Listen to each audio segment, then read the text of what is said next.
चीन बनेगा अगले ग्लोबल क्राइसिस की वजह, लगातार जीडीपी ग्रोथ में हो रही है गिरावट।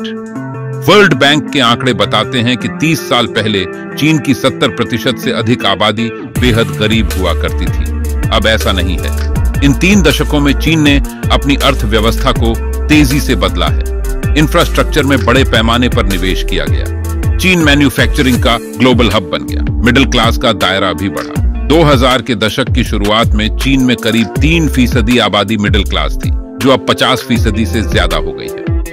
प्राइवेट सेक्टर पर बड़ी थी सख्ती। अब चीन की अर्थव्यवस्था सुस्त पड़ रही है, जो पूरी दुनिया को तकलीफ दे सकती है। इसकी वजहें अंदरूनी हैं।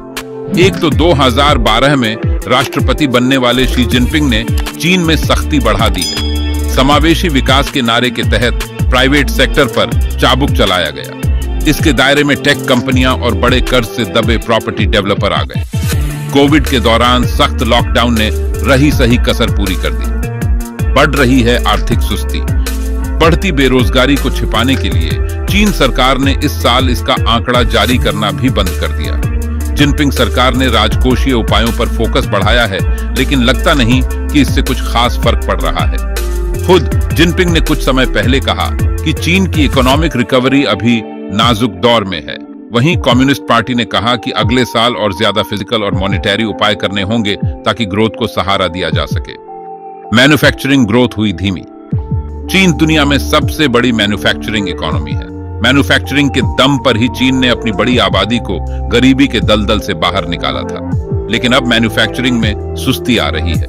साल 2020 में चीन की जीडीपी में मैन्युफैक्चरिंग का हिस्सा घटकर 26% पर आ गया था। एक दशक पहले यह 31% हुआ करता था। जीडीपी ग्रोथ में हुई कमी। रेटिंग एजेंसी मूडीज का अनुमान है कि साल 2024 और 2025 में चीन की जीडीपी ग्रोथ 4% रह सकती है। वहीं 2026 से 2030 के बीच औसत ग्रोथ 3.8% रहने का अनुमान है। साल 2030 तक ग्रोथ घटकर 3.5% पर आ सकती है। यह 2023 के लिए चीन सरकार के 5% ग्रोथ के अनुमान से काफी कम होगी। इकोनॉमी के लिए भी है बुरी खबर। अमेरिका के बाद चीन दुनिया की दूसरी बड़ी अर्थव्यवस्था है। उसकी यह सुस्ती ग्लोबल इकोनॉमी के लिए भी बुरी खबर है। पिछले 10 वर्षों में ग्लोबल जीडीपी में $25 ट्रिलियन का इजाफा हुआ। इसमें चीन का योगदान 40% यानी $10 ट्रिलियन का था। चीन है सबसे बड़ा एक्सपोर्टर। चीन सबसे बड़ा एक्सपोर्टर होने के साथ मेटल सहित कई कमोडिटी का सबसे बड़ा कंज्यूमर भी है। दुनिया में मेटल्स की जितनी खपत होती है, उसका लगभग आधा हिस्सा चीन कंज्यूम करता है। लिहाजा चीन में आर्थिक परेशानी दुनिया में डिमांड सप्लाई का संतुलन हिला सकती है। बन सकता है पॉलिटिकल रिस्क।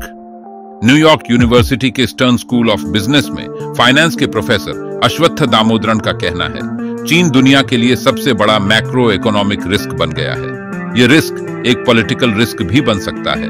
दुनिया भर में कंपनियों के निवेश के लिए यह एक बड़ा नुकसान बन सकता है। अब पलट रहा है सिलसिला। ग्लोबल इन्वेस्टर रुचिर शर्मा ने 23 नवंबर 2023 को द टाइम्स ऑफ इंडिया में लिखा था कि कई दशकों से ऊंची ग्रोथ का चीन का सफर खत्म हो गया है। अब ग्लोबल जीडीपी में इसकी हिस्सेदारी घट गई है। एक इकोनॉमिक सुपर पावर के रूप में चीन का जो उभार हो रहा था, वह सिलसिला अब पलट रहा है। ऐसा लग रहा है कि पिछली आधी सदी की सबसे बड़ी ग्लोबल स्टोरी खत्म होने को है। प्रॉपर्टी सेक्टर का भी है अहम किरदार। आर्थिक सुस्ती में फिलहाल सबसे बड़ी भूमिका प्रॉपर्टी सेक्टर की दिख रही है। 2000 के दशक की शुरुआत से वहां घरों की कीमतें तेजी से बढ़ रही थीं, क्योंकि बड़ी तादाद में लोग गांवों से शहरों में आ रहे थे और शहरी इलाकों में मिडिल क्लास की कमाई बढ़ रही थी। लेकिन साल 2021 आते आते इस बूम की हवा निकल गई। उसके बाद से कीमतें घट रही हैं। रेटिंग आउटलुक भी स्टेबल से घटकर हुआ नेगेटिव। कई शहरों में बड़ी संख्या में आधे बने मकानों का जंगल सा दिखता है। लोगों का पैसा प्रॉपर्टी डेवलपर्स के पास फंस गया है। इससे राज्य सरकारों की आमदनी कम हुई है। मूडीज का कहना है कि चीन सरकार को प्राइवेट सेक्टर और रीजनल सरकारों के लिए मदद का इंतजाम करना होगा। उसने चीन का क्रेडिट आउटलुक भी स्टेबल से घटाकर नेगेटिव कर दिया है। हो रहा है बुनियादी बदलाव। चीन में कई बड़े डेवलपर्स के प्रोजेक्ट अधूरे पड़े हैं। कर्ज का बोझ इतना ज्यादा है कि उसकी रीफाइनेंसिंग असंभव सी हो गई है।